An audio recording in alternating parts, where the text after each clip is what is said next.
Boa noite a todos. Esse tema, combinação de fluidos, ele faz parte da quarta unidade do curso básico de Espiritismo, que é realizado aqui nesta casa há alguns anos.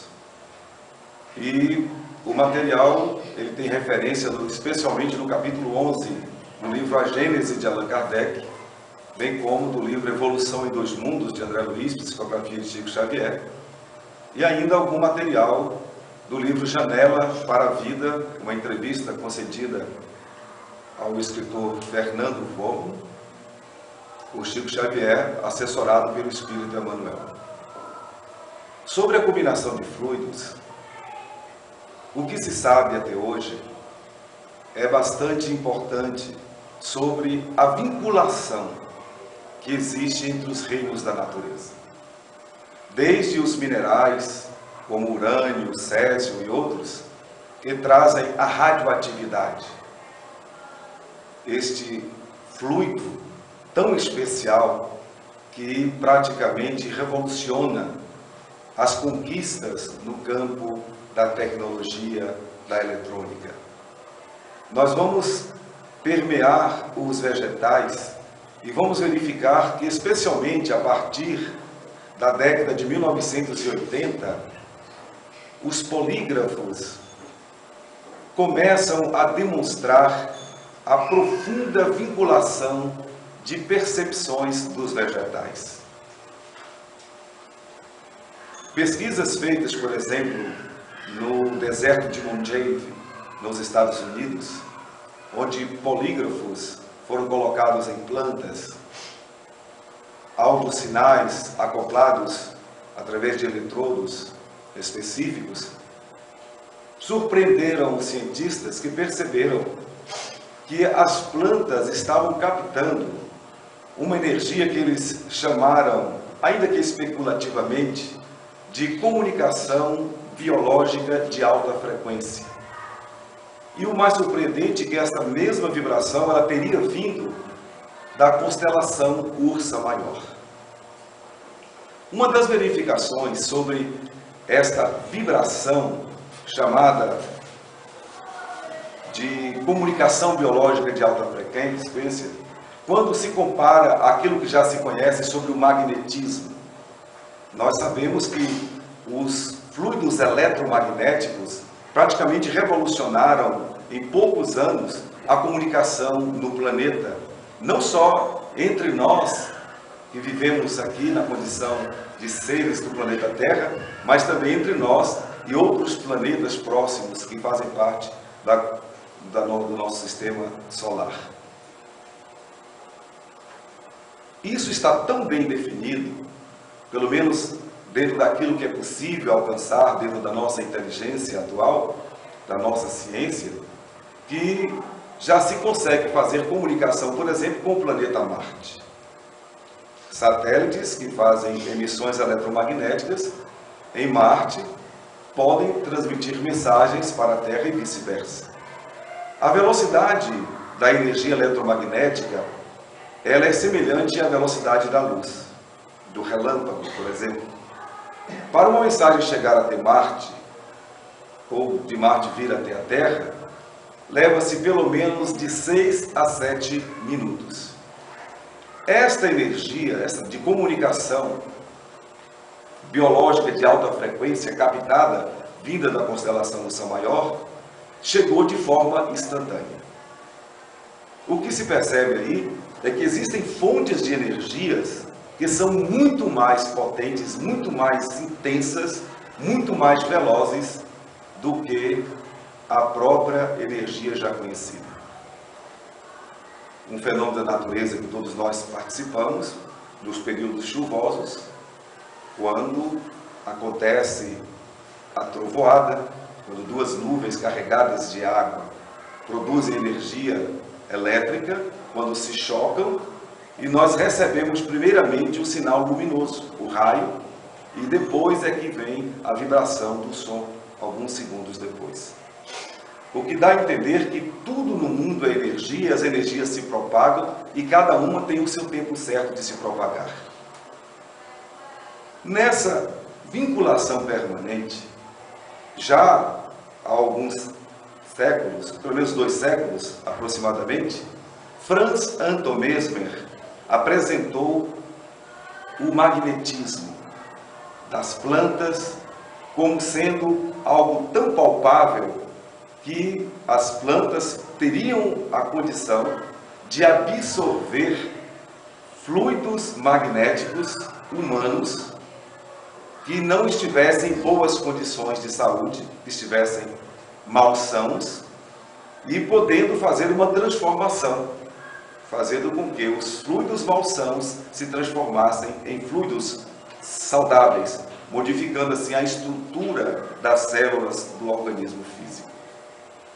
Esse princípio do magnetismo, quando no estudo feito por Allan Kardec, que constituiu a doutrina espírita já no século XIX, fez com que, dentro do meio espírita, se obtivesse algo como sendo de uma rotina precisa, de uma qualificação humanitária, que é justamente a transmissão fluidoterápica desse magnetismo existente. No caso, os bioenergéticos humanos seriam produzidos pela força mental e por toda uma produção magnética que é associada à presença de espíritos com certa elevação moral, pode produzir condições de revitalização para se resolver os mais diferentes problemas de saúde mental, moral, emocional e física. Assim, os populares passes passaram a ser, dentro do meio espírita, aquilo que há de mais popular, de mais consagrado. Então, quando se diz que esses fluidos, como aqueles biológicos de alta frequência, eles caminham de uma rapidez instantânea, significa dizer que esses fluidos eles viajam à velocidade do pensamento. E quando nós emitimos o nosso pensamento, nós produzimos matéria, uma matéria mental, que ela é absorvida a partir de um fluido chamado fluido universal, que é compatível e existente em todos os planetas de acordo com o grau de evolução das pessoas que convivem ali. E a interação nossa com a natureza é tão extraordinária que hoje se transformou numa grande preocupação para todos nós. A falta de cuidados que nós temos com todos os recursos naturais. Se nós, por exemplo, vamos nos alimentar, nós vamos precisar daqueles sais minerais para reabastecermos as nossas células físicas. E estas células físicas são reabastecidas a partir de alimentos que vão captar nutrientes na própria terra e através de um sistema natural, esses nutrientes são transferidos para os alimentos que nós os ingerimos e eles são metabolizados, assegurando assim a longevidade até onde for possível, a sustentação das células físicas enquanto se está encarnado. Nós vivemos num mundo de luzes, nós vivemos num mundo de energias, tudo é energia. A própria energia elétrica que transformou e deu um avanço extraordinário à sociedade em termos de indústria, de economia, de estrutura de vida, esta eletricidade ela é considerada algo muito grosseiro em relação a todas as energias existentes e que ainda não foram totalmente exploradas pelas nossas ciências. Já em O Livro dos Espíritos se dizia que quando se tivesse o domínio do conhecimento do magnetismo, dos fluidos existentes nas plantas, nas pessoas, nos animais, em todo o planeta, haveria uma grande revolução, inclusive socioeconômica. Como aconteceu? Nós vivemos numa rede internacional, numa intercomunicação permanente, instantânea, online, por conta da maneira técnica precisa com que se dominou o magnetismo, a energia eletromagnética. Alguém então disse: nós somos aquilo que pensamos. E aí vamos transportar tudo isso para a nossa realidade vivencial. De que servem todas essas energias e como nós poderemos aproveitá-las para o nosso próprio bem-estar, para melhorar a nossa qualidade de vida? Bom, o nosso pensamento é capaz de absorver todas as energias existentes no orbe terrestre. As energias dos minerais, das plantas, dos animais, dos seres humanos e todos os fluidos existentes, desde a matéria elementar, apresentada no livro A Gênese como sendo o hausto do Criador. Seria a substância primeva, aquela que dá início a todas as outras formas de energia, e essa substância vem diretamente de Deus. Então, quando os cientistas observam que plantas captam aquela comunicação de um fluido biológico de alta frequência que chega de forma instantânea de uma constelação longínqua, poderemos definir que a forma de comunicação instantânea baseia-se na mesma matéria elementar que o livro A Gênese de Allan Kardec nos apresenta como sendo a matéria-prima de onde todas as outras formas de vida se originam. E essa matéria-prima vem de Deus. É por esta razão que Deus está intercomunicando com tudo que existe, não só na Terra, não só em relação a nós indivíduos, mas em relação a todo o universo. Quando se vai mensurar, ou se tentar mensurar com a inteligência ainda parca que possuímos, já ficamos estupefatos, ficamos admirados, perplexos, diante de tanta grandeza, de tantas luzes, de tantas coisas que fazem parte da natureza, na existência que nos acolhe. Tudo isso deve nos estimular a confiarmos mais em Deus, a ampliarmos mais os nossos horizontes de fé. Aí, dentro do ponto de vista teológico, nós vamos encontrar na assertiva científica substância racional para não termos dúvidas daquilo que Jesus afirmara há quase 2000 anos, quando ele disse: se tiverdes fé, ainda que do tamanho de um pequeno grão de mostarda, podereis dizer a uma montanha: saia daí, vai para ali, e a montanha vai te obedecer. Quando alguém disse que nós somos exatamente o que pensamos, falou uma das coisas das mais verdadeiras. Cada um é aquilo que pensa ser. Se nós nos identificarmos como lucigênitos, como originariamente filhos da luz, essa mesma luz que ouvimos mencionada aqui na canção, que deu início ao nosso trabalho, essa luz que é justamente essa comunicação biológica de alta frequência, de comunicação instantânea em todo o universo, essa mesma luz que Jesus exaltou como sendo a razão pela qual ele veio ao mundo, para nos mostrar essa força existente. E ele novamente reforça com o termo amor a existência dessa matéria elementar vinda de Deus que está presente em todas as coisas, pedindo que nós busquemos Deus em tudo, que nós percebamos Deus em todas as coisas, porque ele de fato está em todas as coisas, com esta luz que emana e que hoje os polígrafos detectam, passeando de ponto a ponto instantaneamente, enchendo-nos de energias sublimadas. Mas nós temos a liberdade de produzirmos também as nossas próprias energias, já que nós não somos marionetes, nós somos construções divinas especiais, mas Deus nos respeita a tal ponto que Ele nos dá a liberdade para fazermos o que quiser das nossas vidas, ainda que possamos agir de forma ignorante, longe das verdades espirituais, construindo energias nocivas que vão se traduzir em desconfortos íntimos, desde as simples angústias a estados dementes que vão exigir profundas ações terapêuticas. Então nós somos o resultado daquilo que nós pensamos. Se nós entendermos que Deus está presente sempre, que nós somos filhos dele e que a luz biológica de alta frequência que os cientistas estão detectando é a própria luz do amor, hoje nós não temos mais que apenas fazermos conjecturas especulativas teológicas para admitirmos a fé em Deus. Hoje nós temos razões profundas, intelectuais, para não duvidarmos da eficácia da presença de Deus em nossas vidas. Heloísa Pires, essa psicopedagoga espírita, ela costuma dizer que o espiritismo é uma proposta pedagógica e o seu tríplice aspecto, filosófico, científico e religioso, na verdade fundem-se num só. Porque nós vivemos numa unidade, e essa unidade chama-se Deus. E só existem 3 elementos gerais no universo, segundo o livro dos Espíritos: Deus, o Espírito e a matéria.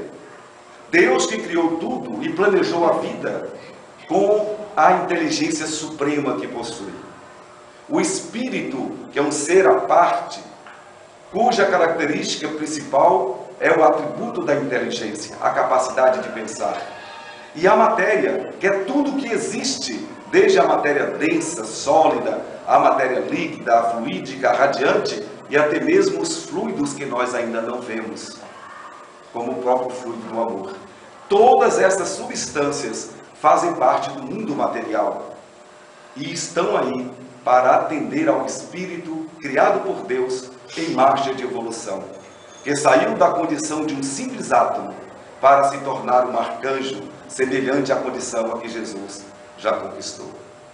É esta a finalidade grandiosa da existência. E é assim, dentro dessa dimensão universal, holística, que o Espiritismo nos apresenta a nossa vinculação com todas as energias e a nossa vinculação com o próprio Deus. Uma pesquisa em laboratório, feita conforme apresenta o livro Janela para a Vida, mostrou que 2 homens tiveram contato com gerânios, flores. Durante alguns dias, um deles maltratou os gerânios. Não deu água, xingou, balançou de maneira estovada,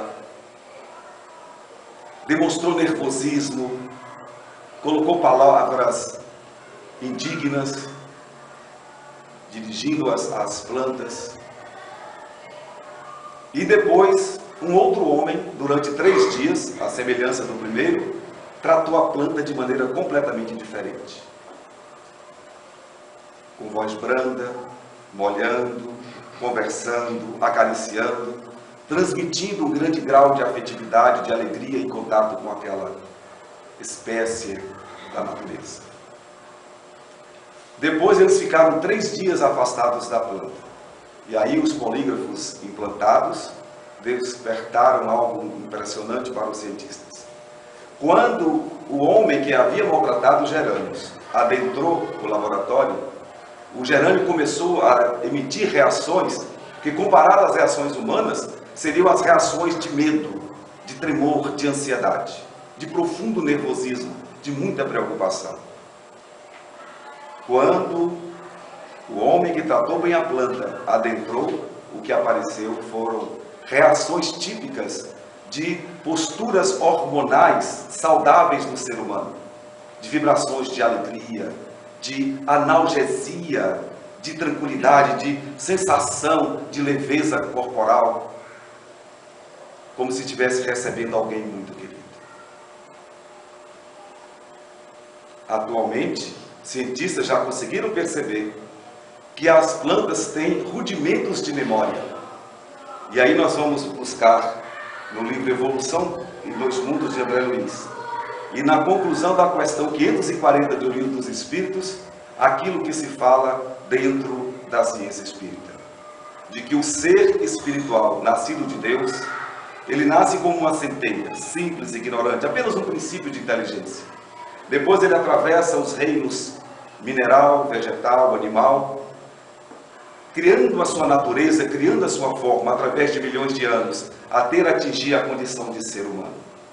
O ser humano primitivo, a semelhança dos homens das cavernas, que continua em processo de evolução, até atingir uma condição um pouco mais amorfoseada, de beleza, que é a condição humana em que nos encontramos em relação aos seres primitivos. E assim, nós vamos encontrar, logo depois do lançamento de O Livro dos Espíritos, que já falava desse assunto, nada mais, nada menos do que Charles Darwin, apresentar a sua teoria da evolução das espécies. E ele veio falar justamente desta trajetória evolutiva na forma humana de um ser mais grosseiro para um ser mais avantajado.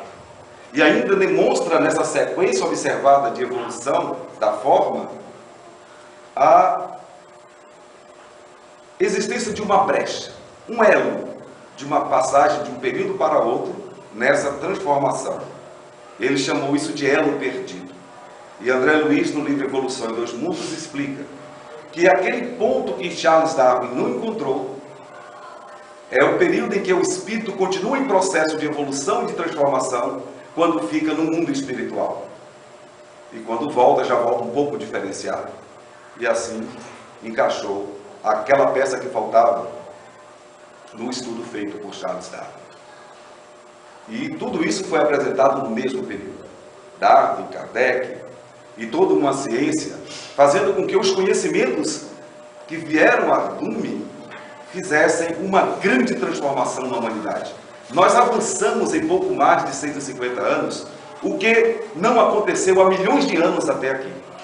E é por isso que o Espiritismo está nos prevenindo que nós estamos num processo célere de transformação planetária. Que o Espiritismo está aqui justamente para formar uma nova geração, nos incentivando a usarmos esta comunicação biológica de alta frequência, que é o amor, nas transmissões dos nossos pensamentos, dos nossos sentimentos, das nossas emoções, para que possamos construir uma matéria mental elevada que possa interferir no nosso corpo espiritual, para que possamos então voltar à Terra quando este planeta se destinará a receber apenas os espíritos que já tenham incorporado no seu psiquismo a ideia da regeneração, da não violência. Outro dia fizemos uma viagem de férias, por 2 dias apenas, e fomos a um local um pouco isolado da civilização, e ali várias pessoas se encontravam, pessoas de diversas nações, e o que nos chamou a atenção foi a sensação que nos deu de tranquilidade de estarmos naquele ambiente, apesar de estarmos com pessoas de países diferentes. E imaginei, o mundo de regeneração deverá ser assim. Estarmos num lugar onde todo mundo vive em paz. Ninguém se interessa pela vida do outro. Ninguém se preocupa em apontar se alguém está feio, se está bonito. Cada um vivendo o seu momento e cada um respeitando o momento do outro. Não precisa polícia, porque ninguém ali está com espírito para qualquer tipo de atitude desumana. Todo mundo estava num momento de total descontração, de total entrega, um momento de paz, um momento de brandura. E assim, caminhando entre aquelas pessoas, sentimos a sensação de como poderá ser um mundo de regeneração, muito diferente do que existe hoje. Como já dizia Chico Xavier, que a cada dia, quando ele ia atender as pessoas nas famosas sextas-feiras na Casa da Prece em Uberaba, o que ele notava é que as filas aumentavam de pessoas que o procuravam, mas ele dizia que o que estava aumentando, na verdade, era a ansiedade das pessoas, a incerteza, o medo de viver, esta preocupação excessiva com tudo, este exagero de interesses por coisas materiais, esse distanciamento de Deus, essa falta de visão das luzes que estão à nossa disposição e da nossa própria condição de filhos de Deus que nós não observamos, nos deixando sentir pessoas desvalorizadas, de alta, baixa estima, ou de baixa estima, por assim dizer. Assim, nós todos estamos diante das luzes e elas são completamente acessíveis. Nós não precisaremos de absolutamente nada, a não ser da nossa boa vontade, de elegermos sempre o amor como forma de conduta, a começar pelo pensamento, que é a base de tudo que nos acontece, de bom e de ruim, está no pensamento. Na oração, recomendada por Jesus, na vigilância também recomendada por Ele, Mas agora eu estou sempre dizendo algo que ouvimos na TVC, um palestrante dizer, que infelizmente a gente inverteu a maneira de aplicar essa orientação sublimada de Jesus para nos prevenirmos dos males da vida. Quando Jesus disse orai e vigiai, nós estamos fazendo isso, mas estamos fazendo de uma maneira equivocada. Nós estamos orando, sim, mas só por nós. Nós estamos orando e na oração estamos consumando o egoísmo que há dentro do nosso coração. Porque a gente só reza por nós. Só por nós, por nossa família, por aqueles que nos interessam. E não nos damos conta que temos que orar pela humanidade inteira, já que enquanto tiver alguém sofrendo, eu jamais poderei ser feliz. Estamos numa unidade. As luzes se interpenetram, se intercalam. É impossível alguém ser feliz sozinho. Então o egoísmo não pode jamais gerar felicidade. E a nossa prece está sendo uma prece egoísta. Eu só oro por mim. Eu não lembro de orar pelas pessoas que padecem todos os tipos de tragédias, de provas, de expiações. Estou apenas orando, aprendi a orar, mas apenas por mim e pelos meus. Isso é egoísmo absoluto.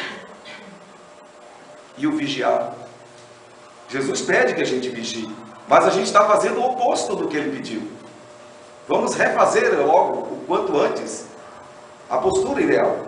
Nós estamos vigiando, em vez de vigiar a nós mesmos, os nossos próprios pensamentos, antes de dizermos palavras que possam machucar, ferir as pessoas, maldizê-las, antes de fazermos coisas contra a vida, contra o patrimônio do amor, que é universal, nós estamos vigiando os outros, vigiando a vida dos outros. E o palestrante falou isso com uma graça, mas com uma profundidade, que nós falamos, vamos repetir isso tantas vezes quantas necessárias. Porque a gente está usando o Evangelho de Jesus de maneira inversa, orando com egoísmo e vigiando a vida dos outros, em vez de vigiar a nossa própria vida. É como dizia nosso saudoso Edson Meirelles, quando chegamos à Casa Espírita pela primeira vez, que o conhecemos, ele dizia, olha, com aquele jeito manso dele, quando a gente olha para a vida do outro é porque a gente esqueceu da nossa. E é isso aí. Nós precisaremos entender, com a inteligência que Deus nos deu, que nós somos os construtores da nossa paz, da nossa felicidade. E essas energias que podem nos dar a paz, elas estão disponíveis gratuitamente. Podemos captá-las a qualquer instante. Se as plantas no deserto americano captam as energias de vibrações de amor de uma constelação distante, por que nós não podemos captar a energia de amor da matéria alimentar de Deus que está dentro de nós? Por isso que Jesus disse, o reino dos céus não está distante. Não é um lugar aqui ou ali. Deus não criou lugares feios nem bonitos. Criou as mesmas energias para todos. Sentir-se bem, sentir-se mal, em qualquer parte do universo, é a conquista de cada um. É o que cada um faz de si. É o que cada um faz da captação das energias que transporta para o seu psiquismo, para a sua essência, para o seu psiquismo espiritual. Então nós somos o patrimônio divino maior. Somos o espírito imortal. E nós poderemos conquistar o universo inteiro com muita alegria, com muita paz, se soubermos captar esta vibração biológica de alta frequência que Jesus simplesmente chamou de amor. Muito obrigado a todos pela respeitosa atenção.